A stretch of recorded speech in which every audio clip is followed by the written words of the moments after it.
Just to have a brief introduction about myself, my name is Imtiaz Sajid. So I'm working with the APNIC as a network analyst and trainer role as well. So I will be like conducting this tutorial for segment routing on using IPv6. So I just want to know, like, do you know about the MPLS, or I can spend some time to give you an introduction about the MPLS as well. Anybody who knows MPLS or having the knowledge of MPLS? No? Okay, so in this case I would start from the MPLS and then we will move towards the segment routing. So let me change the slides.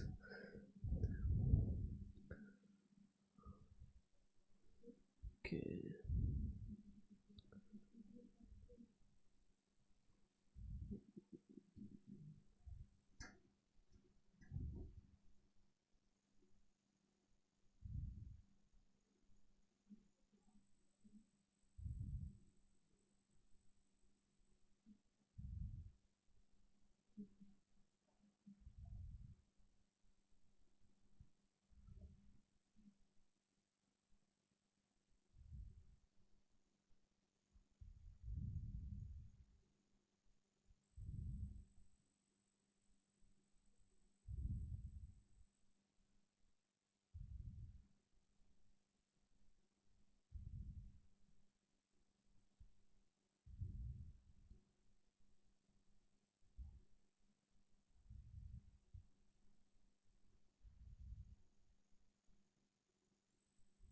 Okay, so before we go to the segment routing, I would start from the MPLS. Like, what is MPLS? So just by looking at the name, the MPLS mean multi-protocol label switching. So actually this technology is like a tunneling technique. So it's similar like you create tunnel between point A and point B. No need to worry about the slides. I can share with you later on once we are done. So I will share with you in the PDF format. I will upload on the APNIC Academy page. From there you can just download a copy. No need to note anything or like worry to take photos for the slides. So this is the concept. Like traditionally, if we go back, how the forwarding happen, like in case of IP network, when the packets comes in, the router, it will look at its own routing table and then it will see, okay, how it can reach to this destination, and it will forward the packet out of the interfaces. So router is just like an roundabout. What is a roundabout? Like you have multiple roads connected and then you have one marker or a board attached. Okay, if you want towards go this road, take this. Similarly, router has the knowledge, okay, what are the different destination you can reach using different interfaces. So it sent the packet out of that interface. So similarly, we thought like the router is doing this thing, but why we need to use the MPLS? So the idea was, what was like the motivation behind it? Traditionally we were doing this using the IP lookup, like packet comes in and then you forward to the next router and finally it reaches to the destination. But this was like at that time router was having less resources, like the memory and the computation, it was not very high, and the routing table, it was increasing. So then it was thought, okay, what's the alternative way to do the same thing using less number of resources? So then the idea of this MPLS came into being. So over the time, the ITF, actually they made a working group to work on the MPLS, and then they have published the RFC. After that, once something is RFC, then it's a standard. So now all the vendors, if they implement the same standard, then their devices can talk to each other. So this happened, and over the time you can see first the formation of the working group, it was in 1997. Then they have the first MPLS L3 VPN deployed in 1999. So when we say L3 VPN, that's mean you have an IP network. Over that you want to give services to another customer, but his traffic should not be visible or should not interact with your network. So what does a service provider do? It creates like a tunnel between two endpoints. Now the customer traffic comes in and it goes to the other side, and it does not know what is in the middle. So over the time you can see the MPLS it got like multiple services, so they keep on adding more services, and that's why how it become like popular. Even with after that we have a router or devices which were having like more resources, but due to the application of MPLS, like we were already using something, so we did not take it back. Like we kept on using it because we thought, okay, it's a very good way to deploy more services, so let's keep using it.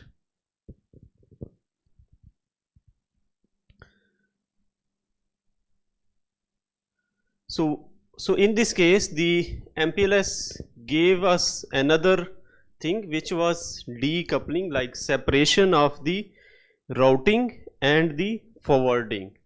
So you have within router you have two different functions. One is like the routing, another is forwarding. So routing is, in that case the router will actually just collect the information, but it has another plane which is the forwarding plane, which is responsible for the forwarding of the packets.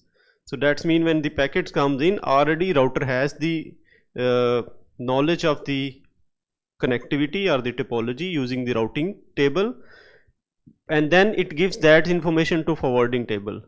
So the forwarding is when packet comes in, you need to just forward the packet based on the previous information you already has collected. It's similar, you want to travel from your home to your university or office. So before you travel, you figure out how you need to go there. You will use the bicycle, you will use the motorcycle, or you are going to use the public transport, or you have your own car, or you are going to use the metro. So you discover this thing before you start. Similarly, when the packets comes in, before that you have this information. If the router does not have this information, packet will go to the router will just drop it, because it doesn't know where to send it, what to do with it. Similarly, if you want to go somewhere, if you don't know how to reach there, so you will just go out of your home, then you have to come back. Okay, I don't know how to go there. Maybe you just go to the bus stop and then comes back, because there is no way to reach to the destination. So in this case, the MPLS, once the packets comes in, this is the like the traditional way of forwarding. But here you can see instead we have numbers, 20, 30 and some numbers. So there we say instead of using the IPs, we can use some labels. So these labels are the numbers. So we assigned each router like whatever the prefix is, it's going to advertise to other router, it's also giving us some labels. So those labels we have mapped against the IP addresses. So now instead of using the IP addresses for forwarding, we are attaching these labels. So the device is in the middle. Once the packet comes in, it attaches the label 20 and then it reach there. So this device knows if label 20 will come, I need to send to the other device. And finally, when the packet will reach here, this device will remove the label, and whatever the data or information is there, it will just forward that. So it's kind of, you are putting an envelope. Similarly, you need to send something, you just package that information, put an envelope on top of it and give it to the post office. Post office just look at the outer label, whatever the destination we have put, and they keep on forwarding to the next, to the next. If it needs to go out of a country, they give to the international courier. Once it reaches to the destination, they again look at the label, give to the local post office. They actually then see, okay, who is the the receiver, and then finally reaches to the receiver.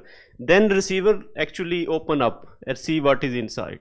So similarly, whatever the data came in, this router will put its envelope, it will forward, and finally once it reaches the destination, it will remove the envelope and forward the data. So this is the MPLS way of forwarding the data. In traditional, you just look at the IP address, but here we are not looking at the IP, we are looking at the label.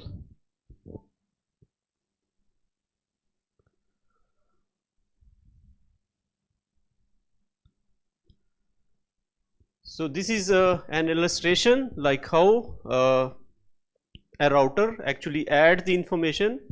So we have the payload, transport is like TCP or UDP, and IP and data encapsulation layer.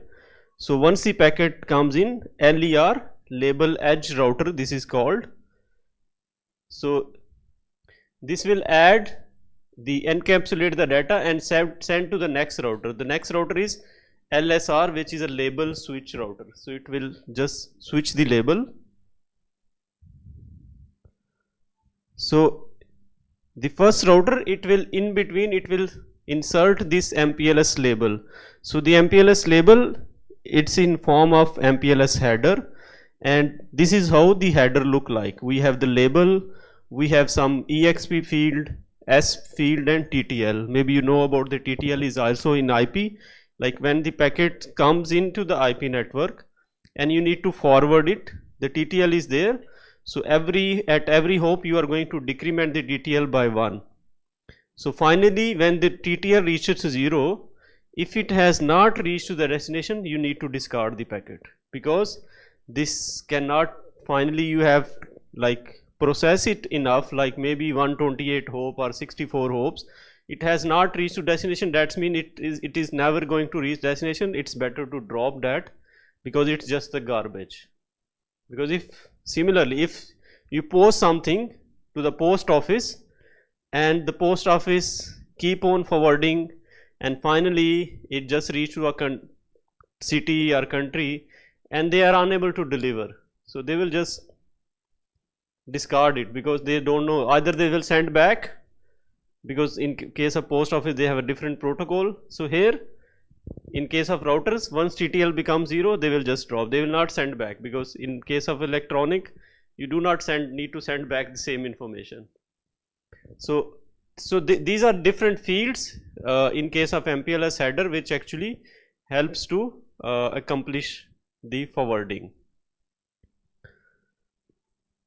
So different operations we do in case of MPLS, like push, swap, and pop. So once the packet comes in, you add the MPLS header, so then it's called the push operation, because I'm giving the like some piece of information and you are adding your label on top of it. So you are going to push the label on it. This is called the push. So then someone to whom I have given this packet, the next router, he will just swap the label. So he will have incoming label and outgoing. It's similar like we are going out of this room and we need to reach to the 5th floor or 6th floor. So when I will go out, I have a label, and seeing that label, someone's standing at the maybe at the lift, he can change the label, so I can reach to the next floor. So he see when I'm coming from the floor 9, I need to go 5, he just change from 9 to 5. So similarly here the swap means you just need to swap the label based on how you need to forward, and once it reach to the final destination, you just need to remove the label information, because label information was there just to reach to destination, and once you have reached to destination, label information is not required anymore, and you just need to remove it and you forward the original packet based on the inner header information. So this is a MPLS architecture. Like in case of IP routing, we have IP routing protocol, we have routing information which is actually in the RIB, routing information base, and then we have like the forwarding information base. So in case of IP, you have only this portion, but when the MPLS comes in, then we have the label distribution protocol like the IP routing protocol. So label distribution protocol help us to distribute the labels, and then based on this we come up with the label information base, and this is like your routing information base. Similarly, for the forwarding information base, we have the label forwarding information base. So only the label keyword we are adding, rest terminologies are same.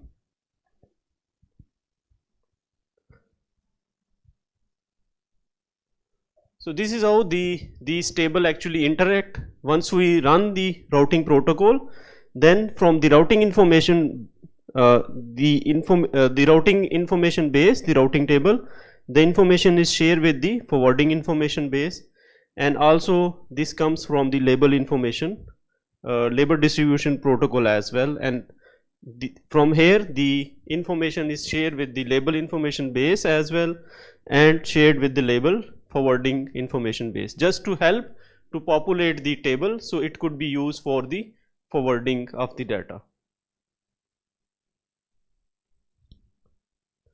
So these are the different tables, like we have the next hop label forwarding entry, we have the incoming label mapping, and we have the FEC.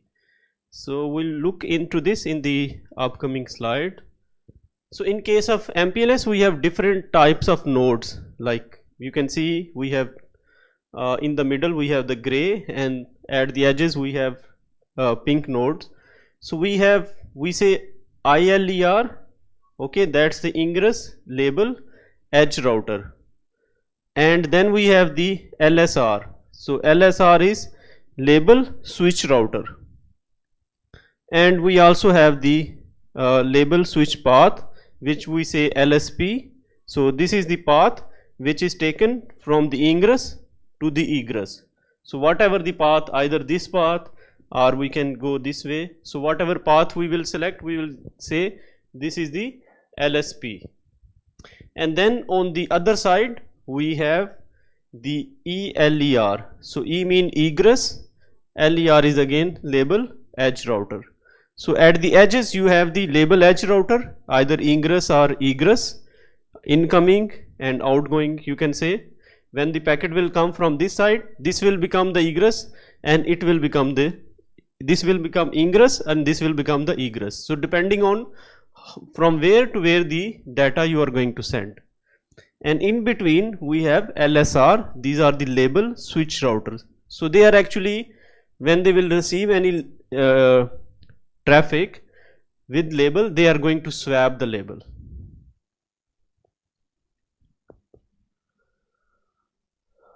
So another way of looking at the nodes, so if we have a network where we provide the VPNs, so normally we use, instead of ILER, we use the term PE. Maybe you have heard about the PE. So PE called the provider edge router. So these are the service provider edge router where they connect their customers. Like if they need to provide a VPN, so they have already identified, okay, these are my routers where I am going to connect the customer. So those are called the provider edge router. And there will be devices in the middle of the network where they don't connect their customers, but those devices they actually use to connect two POPs, or you can say core of their network. So these are called the P routers. These are the provider routers. So just they are same hardware, but only due to the functionality, here you are connecting a customer, here you are not connecting a customer. So these routers just going to forward the traffic from left to the right or from the top to the bottom.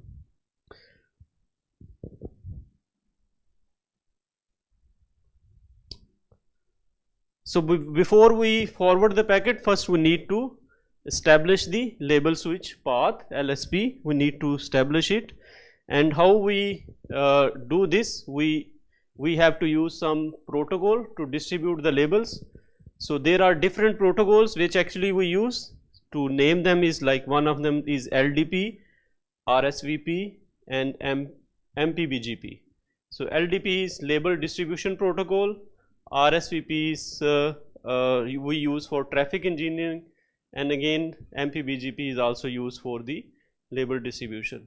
So at the bottom you can see we have a network, and here we can see if we need to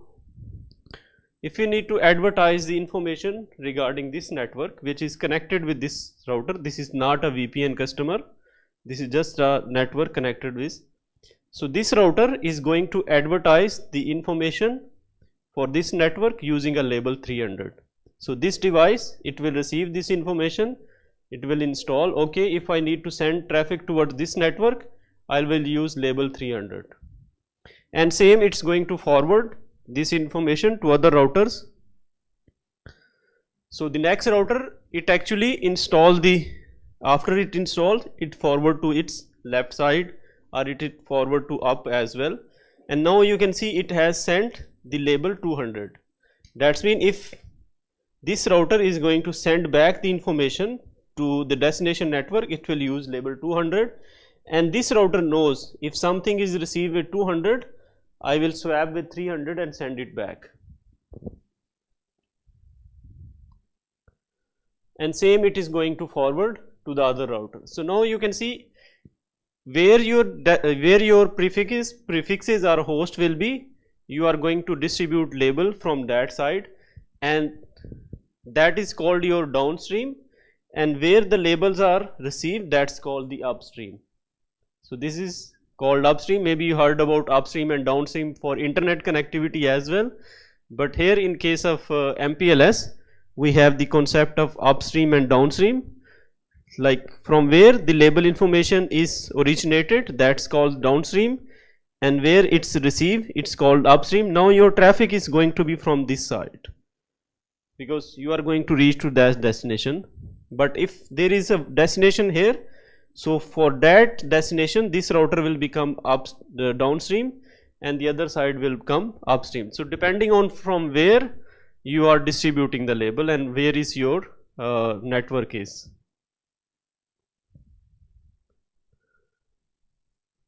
So once we have shared this information, then your path will be established from R1 towards the R4, and this will be your LSP, the label switch path, it will be established. So how we actually deliver MPLS services? So same, we have the PE routers where we have the CE, which is the customer edge router. They are connected with PE1 and PE2. So once you configure these two router, and when I am saying configure, that means you configure the customer part. So customer connection is connected here.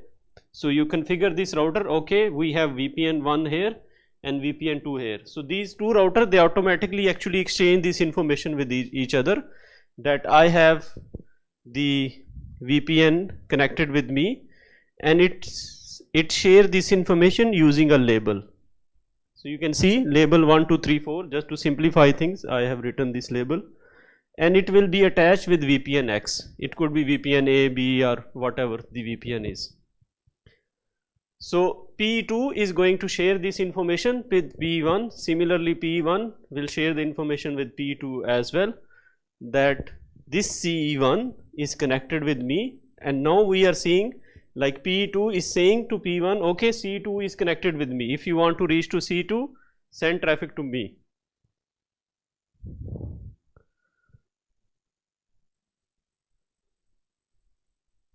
Okay, this is a comparison, so I will just briefly explain it. Like in case of IP protocols, we have destination address, and we do forwarding based on destination address. Okay, and the forwarding table we use to actually learn this information, and this is learned from the control plane, and also there is a TTL support. But in case of MPLS, we have label based and forwarding table learned from the control plane, and we have the support of TTL. Again, for the in terms of control plane, to like know the information, we run the routing protocols, but here we run the routing protocols along with the label distribution protocols. How we packet encapsulation, we have IP header, here we have the MPLS header, and how we test things here using IP, ping and trace route. Similarly, in case of MPLS, we can use MPLS ping and MPLS trace route as well. If you need to figure out your connectivity is there or not, it's broken, or you need to troubleshoot. So same is concept are available there as well. So how we actually build the incoming label mapping. So let's look at this. So the P2 router, it want to share its own information. So how it will share? So it will have like incoming label, it will assign 100, and there is no outgoing label because it is itself is there. So it will share this information with other two router, with P3 and P6 as well. Just to simplify, I am showing P3. So P3 once receive this, it will actually use this 100. Just forget about this part. So if P2 need to reach to this, to P2, like P3 need to reach to P2, so it can use send the 100 and traffic will reach to this one. So it will notice like 100 outgoing interface to P2, that's it. You got it, or still I need to clarify? It's similar, like I'm saying, if I'm giving color blue to this guy, okay, and it need to send that information to you, he will, instead of using same blue, it will send you with red. But it knows, like if I'm sending, if he needs to reach to back to me, okay, now you need to send to me, you will send him like red, but he knows like to send to me, he will use the blue. So it's just like incoming and outgoing, you have a different number. It could be little bit confusing why we have a different number here, but this is how in case of MPLS it is. Like you map, okay, if I need to send it to back to this guy, I will use label 100, but 200 is if someone want to send to P3. Let's move on, maybe it will make more sense. Okay, and now P3 will forward this information to P2, like to reach to P2 use the label 200, P2 again installs 200, and it also figure out like if somebody else need to send to me, use 300. P2 will send to P1, okay, outgoing is 300, incoming is 400, and finally everyone will have this information, and this router even knows, okay, the outgoing to P2, I will use the outer label P4 and the interface to P1. So it notes two things: how I need to send to this destination, what is the label and what is the interface. So if P1 need to send any packet to P2, so it will use the label 400, interface to P1, so this is connection to P1, so it will send it to him. Then P1 will, what will do, it knows like 400, if I will receive something with 400, incoming is 400, I will use 300 and send to P2, it will reach here. P2 knows if something will come with 300, I will swap it with 200 and send to P3, it will send here. Once it receives, it knows, okay, I have received 200, I need to change it to 100 and send it to P1, so it will send here. It knows if 100 is received, this is the local interface like itself, so the packet will reach here. So same thing what we were already doing with IP routing, now we can use the labels as well.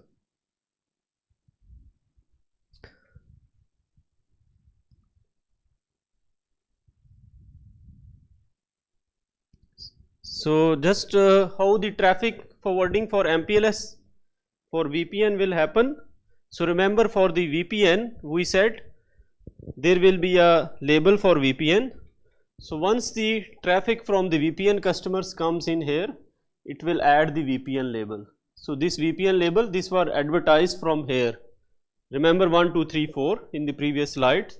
So it knows like the VPN label, it will add the VPN label and then add the destination router label P2. So already we know in the previous slide,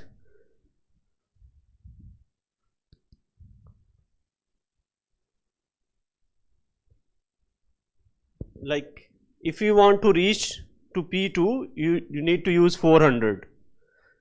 Okay, but if you need to send towards CE2, so first you need to reach to P2, because there is no way to reach to CE2 without reaching to P2.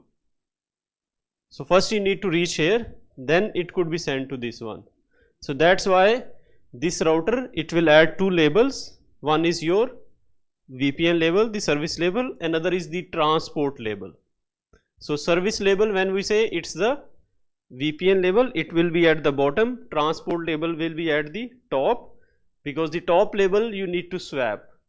The bottom label you will not change, because if you will change the bottom label, service label is going to be changed, then it's going to a different customer, but you need to keep the same.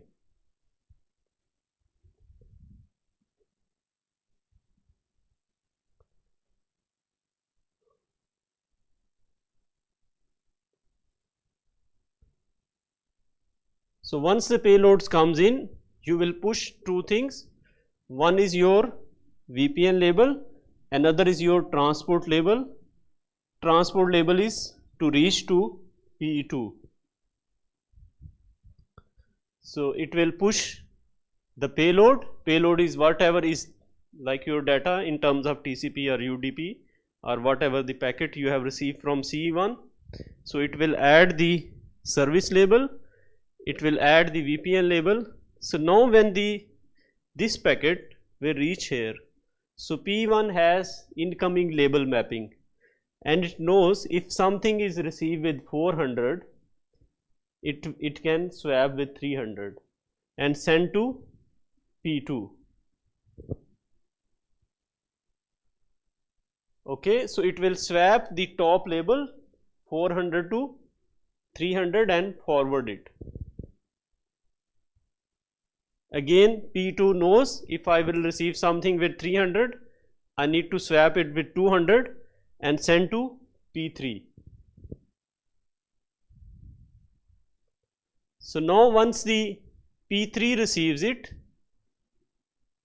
so it can send to, it can like swap the 200 with 100.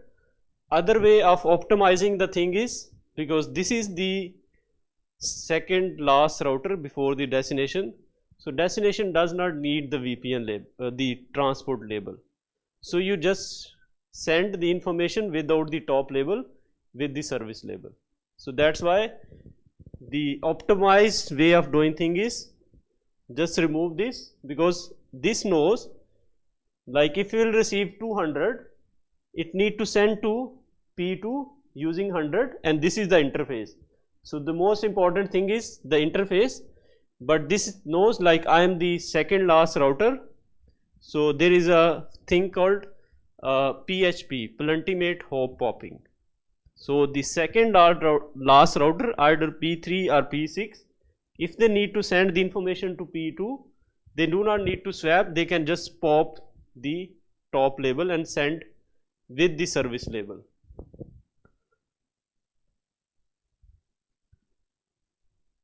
Okay, so it will send with VPN label and the payload. So using the VPN label, this router knows which customer this service belongs. So it will pop the VPN label, remove it, look at the inside payload and forward it.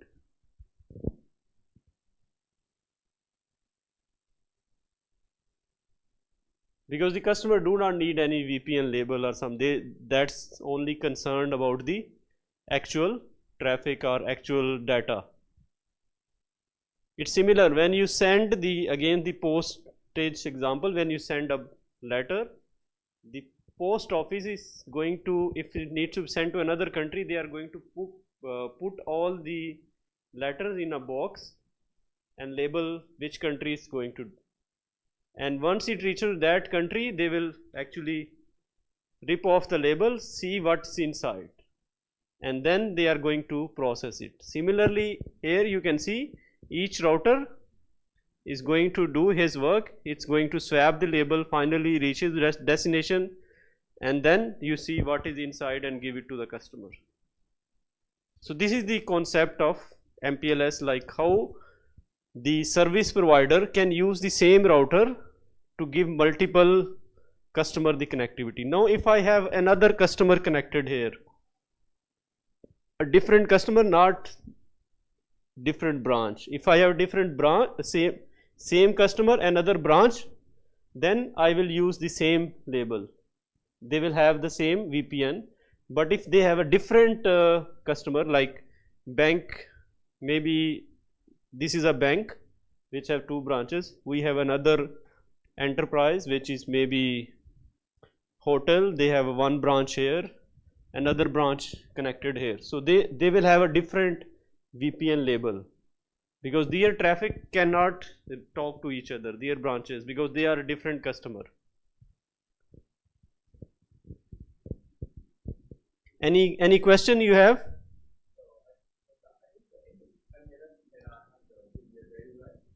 MPLS? value 255. The support MPLS header. Yeah, MPLS header, it will have a value. There is a range. Yeah. Like using 20 bits, it's you can construct the VPN label. So you can think of 2 raised to power 20. That's the range you have. Yeah. So many labels you can generate. Yeah.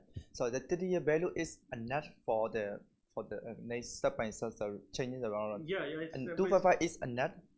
Not 255. I'm saying 2 raised to power 20. 2 raised to 20. Power 20. So it could be so much. I do not exactly remember what is the number. Yeah. So 2 raised to power 20, you have so much. 2 raised to power 20. Yeah, because MPLS label is 20 bits. So that's the, whatever the number will come, that will give you the range. But few labels, they are reserved, like first maybe 16 or few labels they are reserved, they are not used.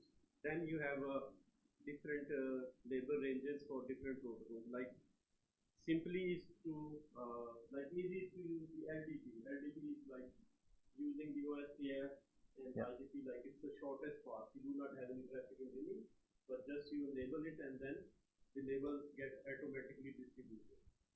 So every protocol has a different range as well. Thank you, sir.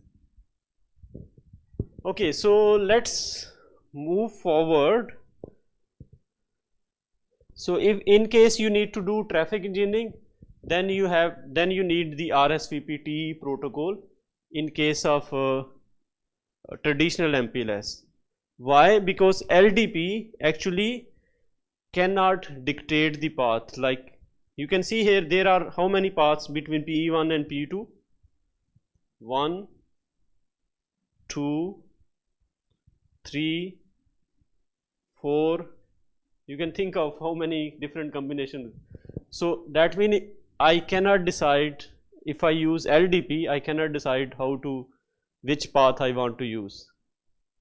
So if you want, like not leave it up to the network, the IGP protocol, which is the OSPF. So in that case, you can see there is some information like the metric. All IGP metrics are equal to 10 until we have specified. So here we have put the metric 10, but all the other networks, other links, they have metric like 10. This is 100.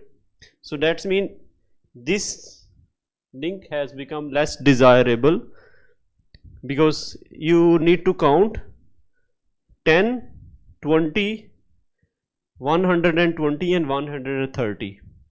But if I look at the top path 10, 20, 30, 40.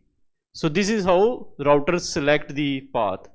So it selects the lowest metric path in case of IGP, OSPF and ISIS. But if you want to use not the shortest path, even the path which has the higher metric, then you use the RSVP protocol, because then you want to dictate. It's similar like when you want to reach from your home to your university or your office, you put the source and destination, it gives you multiple paths. Based on its own algorithm, it will give you the path which will take shortest time. But sometimes you do not want to select that path, because you know, okay, it's showing its shortest, but there could be some problem or traffic jam or possibility. So you want to use another path, then you have to manually select the other path. So similarly, the LDP protocol it just give you the best path based on the metric, but if you want to use another, then you have to use the RSVP TE protocol. So in that case, actually we can dictate, like instead of using this will do the label switching, label mapping. But what will happen in that case, this is we can also use the undesirable path. Like here even the metric is 100, but I want to go this way. So using this protocol, actually I can do this, because then I am going to specify the labels like I need to go through, and then it will use that path, and finally it reaches to the destination.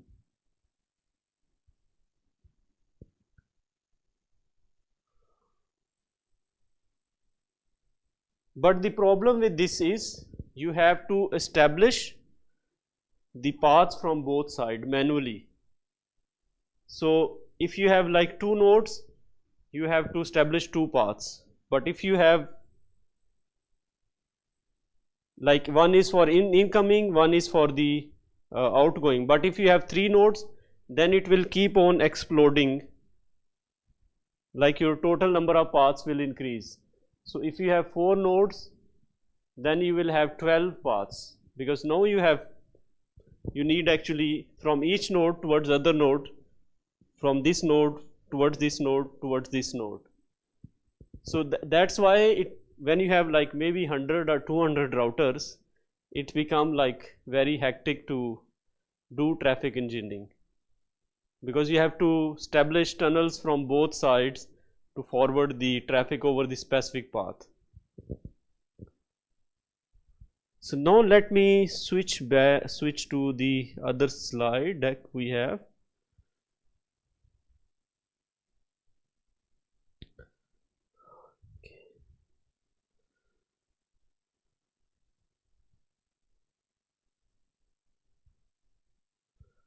So we earlier saw MPLS. In case of MPLS, we have seen like we can do the label distribution. So before I explain the protocol, so this is the generic SDN architecture. SDN is software defined networking. So in that case, just to establish like basics, we have 3 things. We have application plane, we have control plane, and we have data plane. So your application plane is like the application from where you interact with the network, and this is called your northbound interfaces. Maybe you have heard this term in like different way. You have a northbound interface, you have a southbound interface.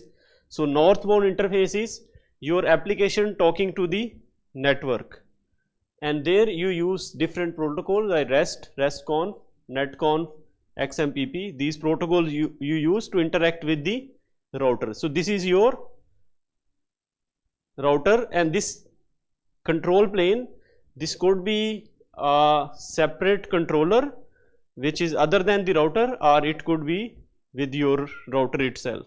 Because when you are doing SDN, the idea is to have a central controller, so from there you can have the complete view of your network and you can do some control plane function from there. Because if you have a single node which knows about the whole network and you want to do the traffic engineering, it's become very easy. It's just like, to give you an example, before the starting of the shared taxi services, how you book the taxi? You have to go out the street and then see, okay, if someone taxi you can see, or maybe you even ask different people, can I go, can you drop me somewhere? And it was difficult to find like a taxi, and it's like not easy. Even now, what happened with the Uber or other shared taxi or Grab, like you have the same cars, same drivers, but now they are connected with a central application from where you can interact with them.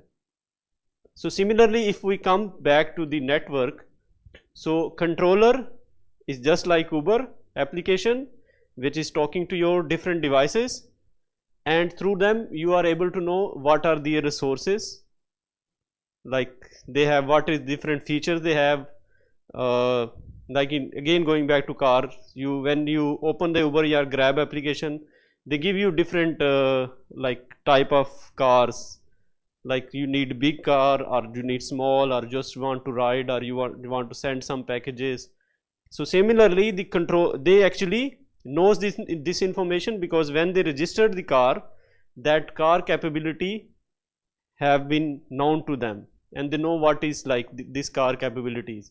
Similarly, when you have a controller, that controller, if you have devices, let me go.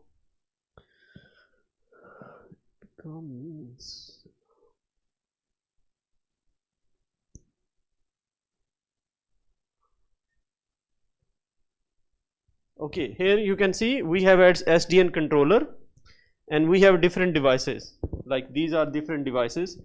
So if this controller have some sort of visibility was what these devices are, so that's mean you know what is their model, what is their software, what are different interfaces connected with them, what is the capacity.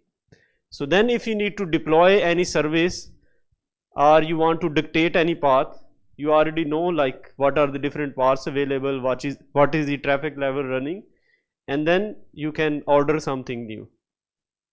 So similarly, this is like the Grab or the Uber application for the network, which knows what are these like devices capable. It knows these links, like if there is no link from here to there, so it knows if it need to send traffic from here to here or here, it will use this path or it can use this path.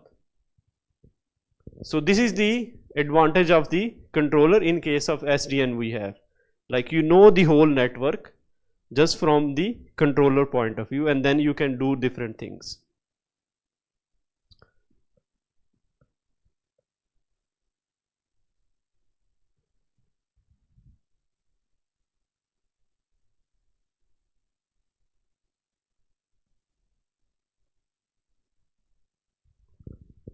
So this application plane, actually it talks with the controller, and the controller is talking with the devices as well, where you have the control plane function and the data plane function within devices.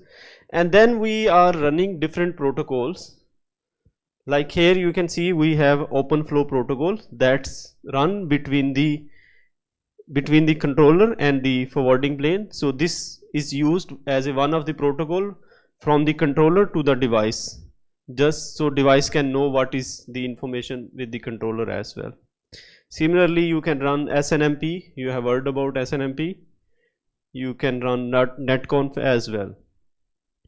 So I was referring to this, want to come to this point. Here you can see RSVP, just we In the previous slide we saw like we can use the traffic engineering using RSVP. So another way is using the segment routing. So we saw earlier we were doing the label distribution using the LDP and RSVP, but if you, in case of LDP and RSVP, they are resource hungry protocol, they use more resources. So that's why instead of using LDP and RSVP, we want to use the segment routing, because it's a light protocol as compared to LDP and RSVP, and you can do the traffic engineering using the segment routing as well. So what is the segment routing? Anybody has any idea? Anything you know about the segment routing? Okay, no issue. That's why we are here. So segment routing is the source based routing, where the source of the packet actually determines the path. Again, just to simplify, I want to give you another example. Like when you book the plane ticket, you want to go from Thailand to maybe to Australia or to Japan. So when you book the ticket, you see how you are going to reach there. What is the transit, if there will be any transit, or you have a direct flight. So similar, that's mean you are going to decide how you are going there. So you are the source, you are the like the packet in this case, and you are going to determine your path, because you select, okay, I will select this airline or that airline, I want to transit through this country, or I don't want to transit through this country due to some reason, I don't like the maybe the airport there or the food there, that's why I just want to avoid this.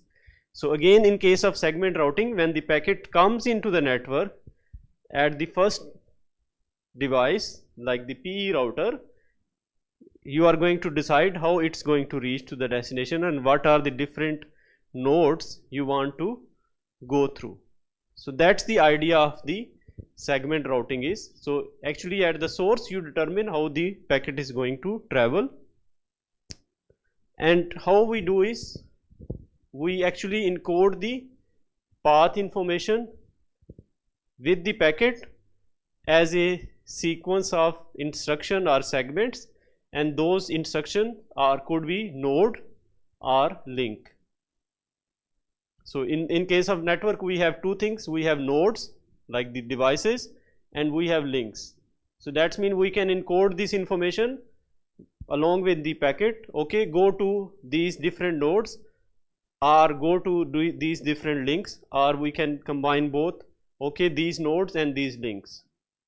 Before you travel to your destination, go to this node and then this link, and this node and this link, and finally reach the destination. So why we want to do is to reduce the network state and allow the centralized computation of the path, because we want to centralize the thing, so we have the more control of our network. We can do the network programming, we can do the automation, we can deploy the new services quickly. So that's the you can say the intention or the wish list we have behind it.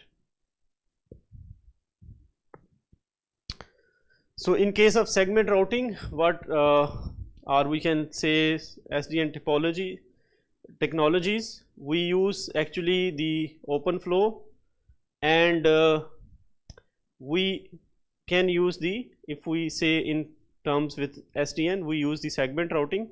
Within segment routing we have two versions. One is the SR MPLS.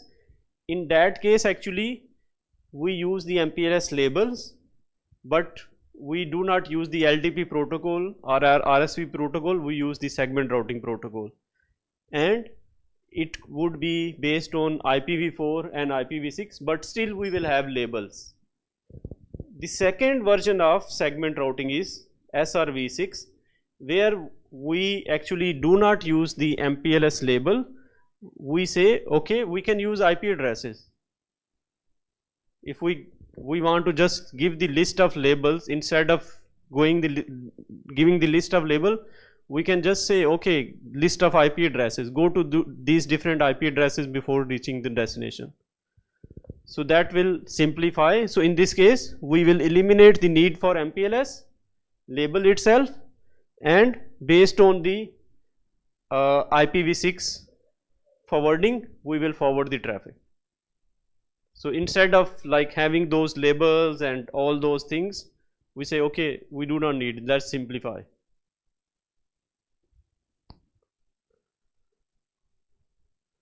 So in case of IPv6 segment routing, when we say segment routing IPv6, that means when we are going to forward the packet, we are going to use IPv6 data plane. So in case of IPv6 data plane, what are the different things we will have? So we will have segment routing referred to as SRv6. So you will most probably heard about SRv6 instead of like segment routing IPv6. It's a short. And then it requires the new type of routing header. I will come to later on. And here we can see the segments, they are encoded as IP addresses, and we say them as a prefix SIDs, segment identifiers, SID. Okay, and we will have an order list of segment, which is like the IP addresses.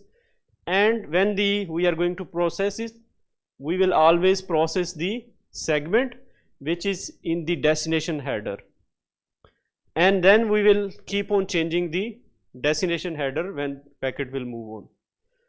Let me go through so this is just a brief comparison. This is the IPv4 header and this is IPv6 header. Without looking at the fields, which one is more simple, left side or right side? Like the green or the yellow, which is look like more simple? The other side we have less number of fields, that's the IPv6 header. And here in the original IPv4 header you have more fields. So when IPv6 was designed, so they picked the field out of this IPv4 header, but they have not copied all the field into the IPv6 header when they designed the IPv6. So whatever the field, they were actually not being used over the time, or they were not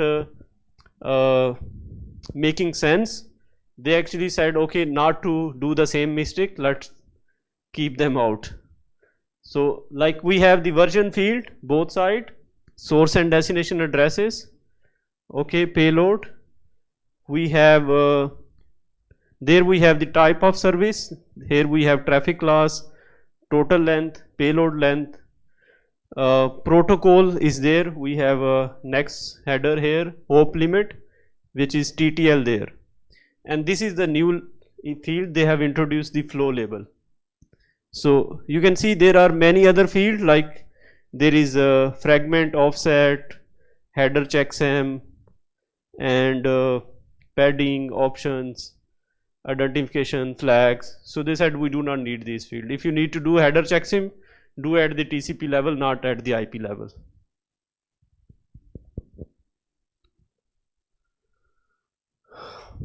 So in case of IPv6, another thing is this next header field, actually it indicate what is the upper layer protocol. It is TCP, UDP, or any other protocol.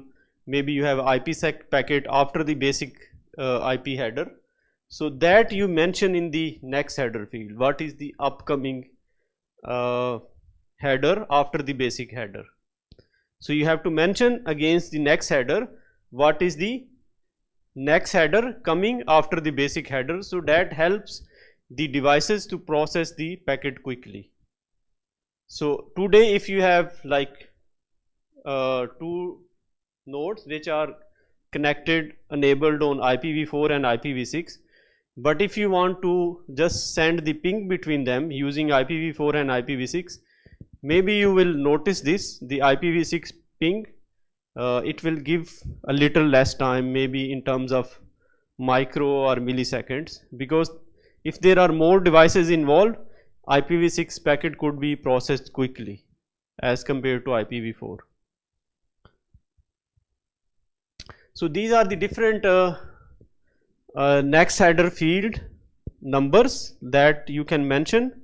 So like if you are sending a ping packet, so after the basic IPv6 header, you will have upper layer this number mentioned as a next header, or if you are sending a TCP6 or UDP for, then you need 17, and here you can see IPv6 routing header. So you have 43 number here, and if you are sending fragment packet, then you need to mention 44. So since we are using this routing header, so we need to use the 43 number. So this is a packet which is showing the basic header and the extension header, the next header protocol field. So here you can see we have the basic header, so we have the, like, this is your basic header which is up till here only, and in the next header field we mention this is the routing header. Within the routing header, if we look at, we have the routing type. So routing type number 4 is the segment routing. So in the basic header we are mentioning the upper coming is the routing header type.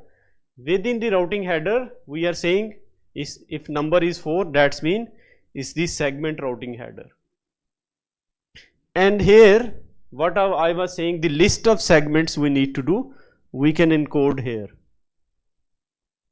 The, like, you want to reach from, you want to go from Bangkok to maybe to Singapore, so different destination you need to go through, you want to dictate those, so you will list those. Similarly, different IPv6 destination I want to reach from source to destination, I will list it here.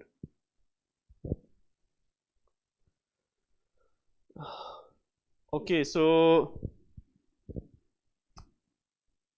this is more relevant to the SR-MPLS, but there is one term here, SRv6 segment identifier. Maybe you earlier saw SIDS, so this is the abbreviation for SRv6 segment identifier. So whenever I will say SID or someone else will say SID, that means that is the segment identifier. So earlier in case of MPLS we saw that we have push, swap and pop, but in case of segment routing we have little bit different names. Push is again when the packet come in and you need to attach the list of segment, you will do a push operation. The next is when it will like tell us the signal completion and active segment has been activated, and the next segment in the list need to be activated. That means you are going to change swap, you are going to change the address in the destination address field. The continue mean you just need to forward to the next, because you have not reached to the final destination, you just need to keep on forwarding without doing anything.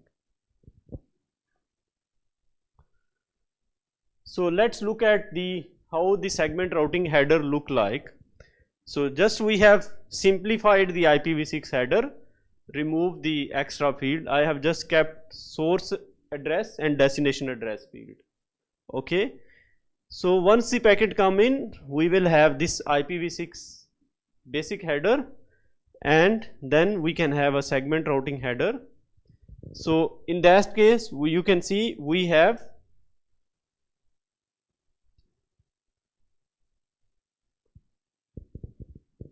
source address and destination address.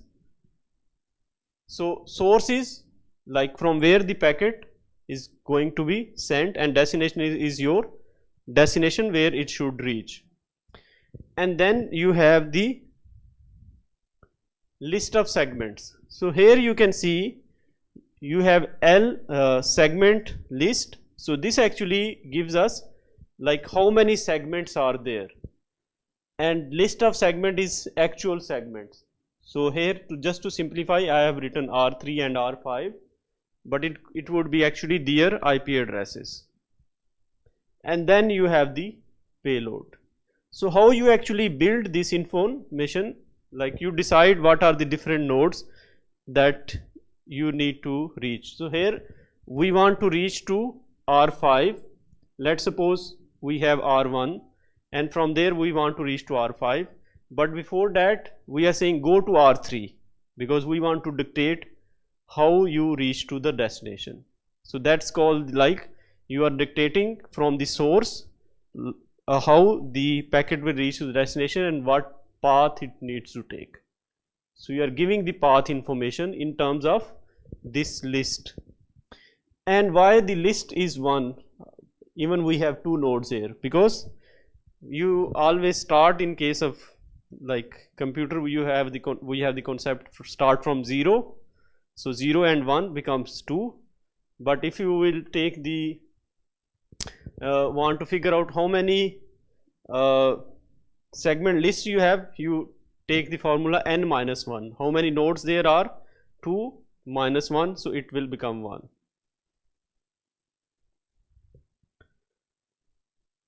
So this is our R1, the payloads comes in. So this is our source node, because this is going to attach the segment routing header. So that's called the source node. So it actually originates the segment routing header. So either the host actually originates the IPv6 packet, or it has received this packet from someone else, and it needs to encapsulate the packet with the segment routing header and send it to the next node.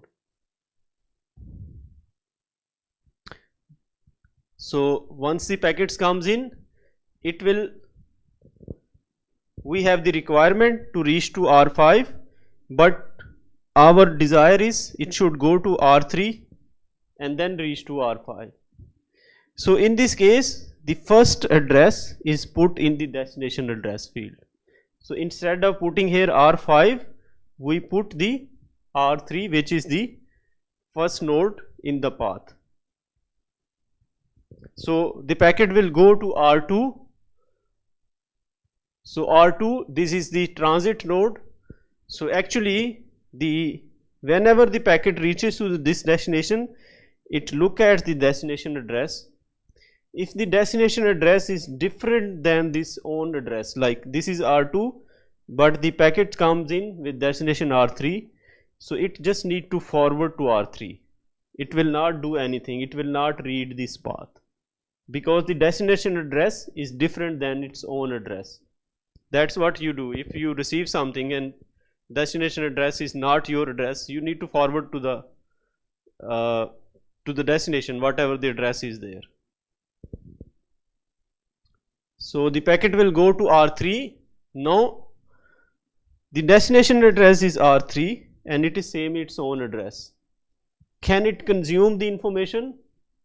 Can it use, like, whatever the packet you have sent, it will see it's my own packet? No, because there is segment routing header attached, and it can see the segment list of segment left is 1. That means there is one more segment to process.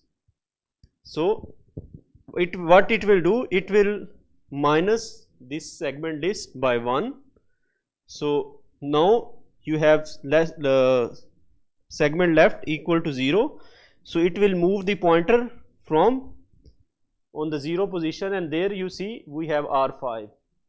So it will move R5 to the destination address, and then it will forward to the next node.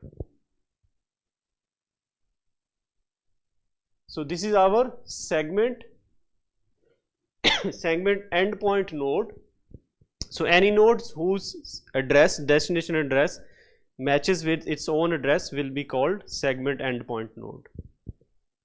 So it will change the address, the R3, it will move it to 0, make it to 0, because you need to minus it by 1. So once it becomes 0, it needs pointer moves here, it will bring R5 here, and then it will use its own routing table and forward to R5.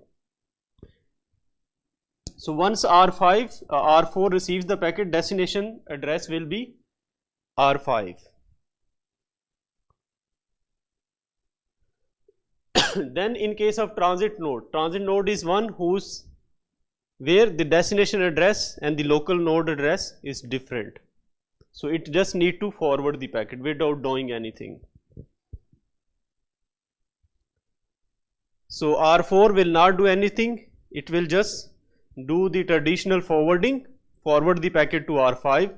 So once the packet reaches to R5, it sees the destination address is my own address and the segment left is equal to 0. That means there is no more segment to process. So it can just scrap this SRH or remove the SRH and forward the payload based on the information within the payload.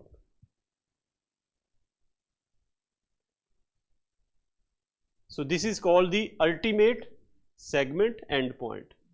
So this is also the segment endpoint, but this is the final destination. That's why we say it ultimate segment endpoint. And ultimate segment endpoint is one where the destination address matches with the local address and there is no more segments left to process. And then you just need to forward the packet like within the payload whatever is there. So the segment routing part will end there and you just need to forward the packet. Does it make sense? Or it look difficult?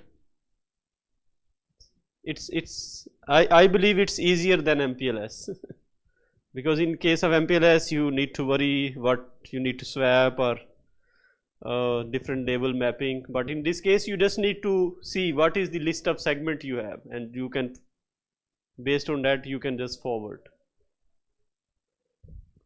Okay, so let's move on. So in this case we have some mandate like in case of segment routing, how the packet is processed. So if the segment list contains a single segment, then you do not need to attach the segment routing header, because if you just have one destination, like packet needs to go, because here if we are saying we have just want to reach to R5 and we don't care like how it reaches, so in that case we can just put R5 here and no need to attach this information. So packet will reach to R5 because we do not want to dictate like how it reaches to R5. We are just want that okay it reaches to R5, that's our requirement. So in that case we do not need to put the segment routing header. So that's what we are saying. If segment list contains a single segment, then SRH is not required. But when you are building SRH, you need to set the source address, the destination address, value of the first segment, and set the first element of the segment list equal to the last segment, and set the second element of the list equal to the penultimate segment, like the second last segment. And you need to use this formula to calculate the segment left, which is n-1, and again set the last entry field, which is also equal to n-1. So these are the different like rules how we build the segment routing header.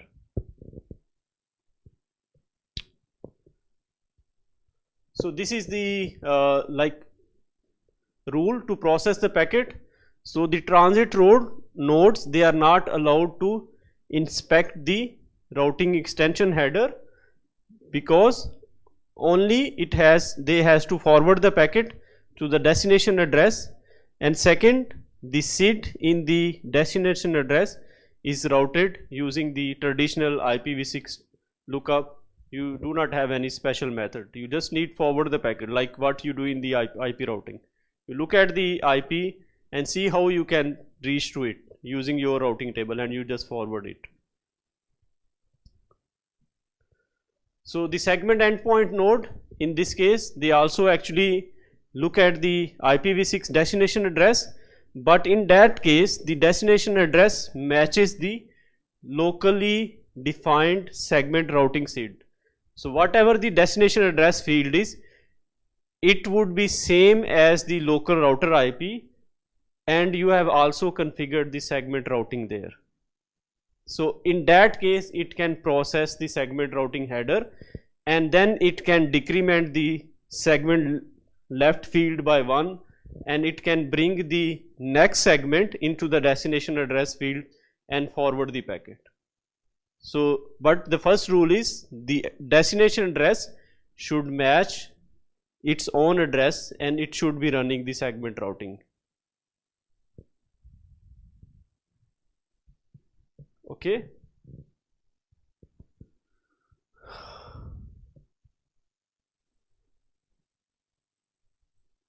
So how the SRv6 segment identifier look like? It's a 128-bit address. It's not something special. It's just your IPv6 address. But it has two parts. One is like locator, one is function. Because if you want to enable the VPN services, how you will enable? Because now you have only the IPv6 address. So within IPv6 address, somehow you have to use it in an intelligent way. So router knows like this is a VPN service or this is a normal packet. So there we have the idea of locator and the function. So I will explain. So let me first go through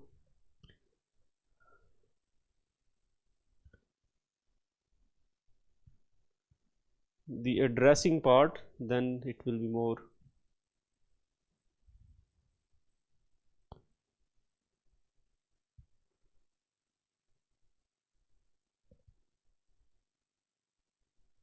So this is your IPv6 address. You have 128 bits. So in case of IPv6 you have 128 bits. In case of IPv4 we have 32 bits. So those 128 bits within address, we can say some part we can say as a locator, some part we can say as a function and arguments. Like in case of programming we have the concept of function, and then the inputs we give would be our arguments. So similarly we can divide the 128-bit IPv6 address in these different fields, but whatever the like part you give to locator or function, you can change, but it should not be greater than 128. It should always be less than equal to 128 bit. Okay, the idea is if you use like 64 field and again you use like another 32, so it will become like 96. So you do not have any arguments, so that big part you will put at 00. So when it should be always less than or equal to 128 bit. Whatever the bits you will not use, those will be considered as a 0. Like sometimes few people do not have any middle name, so you just have first name and last name, and that's kept as optional. So similarly here we have like you cannot exceed to the 128 bit because that's the IPv6 address.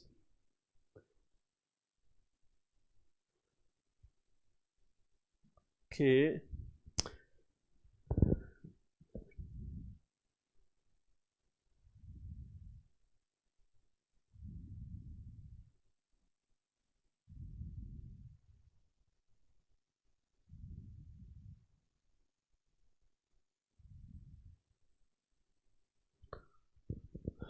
So you can see here I have a /32 IPv6 prefix.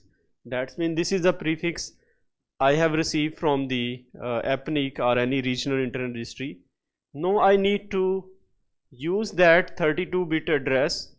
Remember, in case of IPv6 you have 128 bits. That means 32 is further you can divide it, and so out of this 32 I decide I will assign a /48 for the SRv6 whole domain, and then I will use a /64 for each of the router. So that means the 64 bits they got fixed. After that I have to select the few bits for flexible algorithm. We can discuss cannot discuss flexible algorithm now, but we use like maybe reserve 12-bit for the router number. That's mean if I have 100 routers or 200 routers, I have 12 bits. So based on that, you can consider 2 raised to power 12 how many like numbers you can get. So those would be like number of devices you can support. If you need more, you can expand it.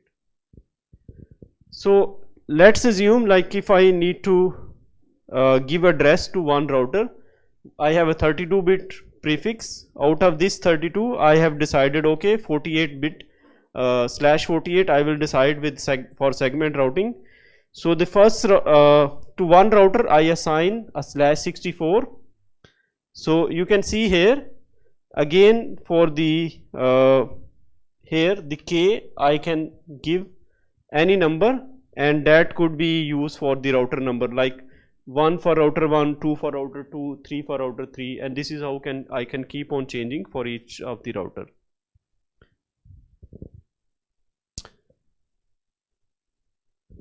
But if I use the same addresses for the different VPN services, so for each VPN service I will use one address. So I have 64. Out of that 64 I have many 128.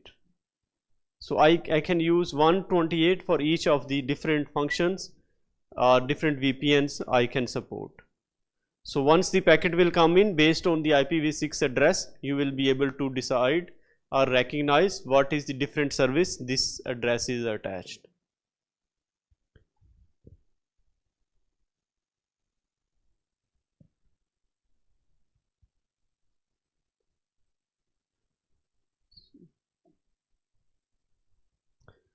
So we have now the break time, so we can take the break. Just let me go through these slides and then we can go for the break, and after that we can resume. So here we saw we have the locator part, function part, and arguments.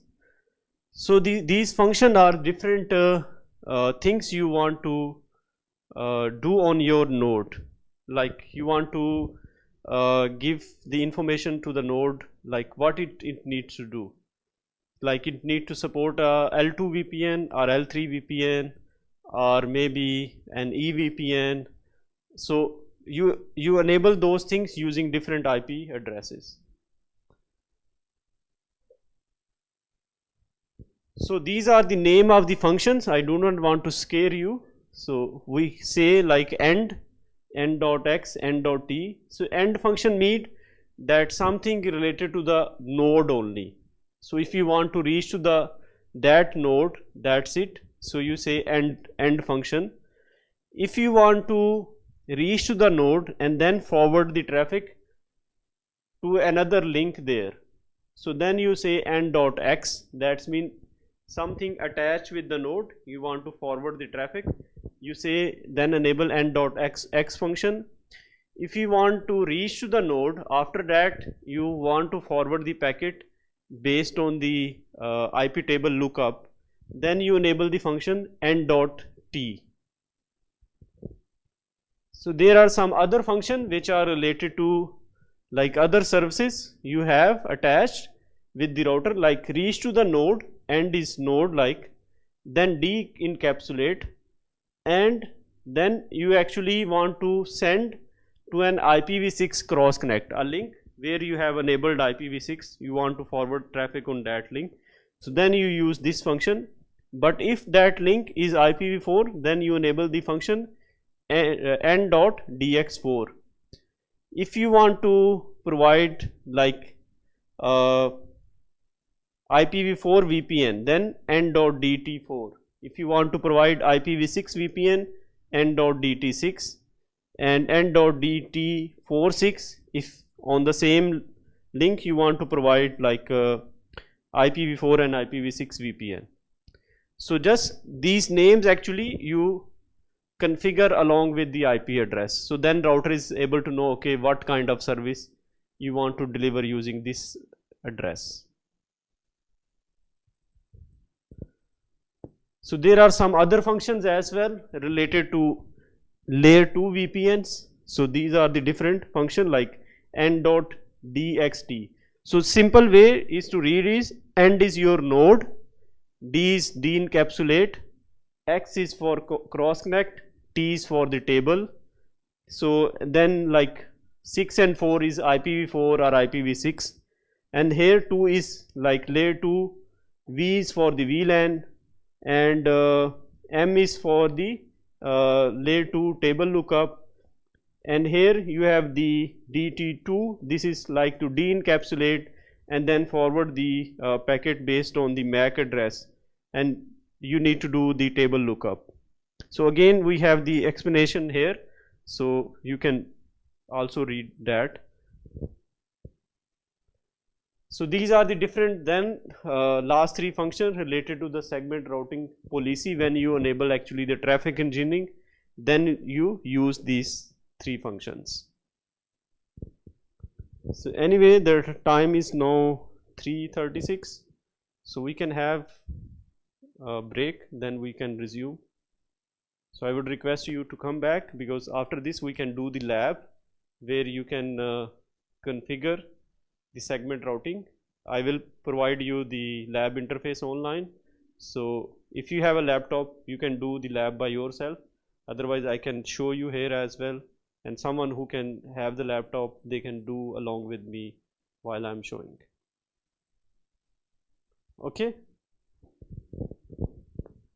and meanwhile if you have any questions, please feel free to ask. I just skip some of the stuff just to keep it very simple, because I have lot of slides. Even we do this workshop for 5 days, 3 days, 1 day, and but here we have just like 2 sessions, so I try to, that's why I've like reduced the number of slides and just try to have the most very relevant one, or where we have less detail.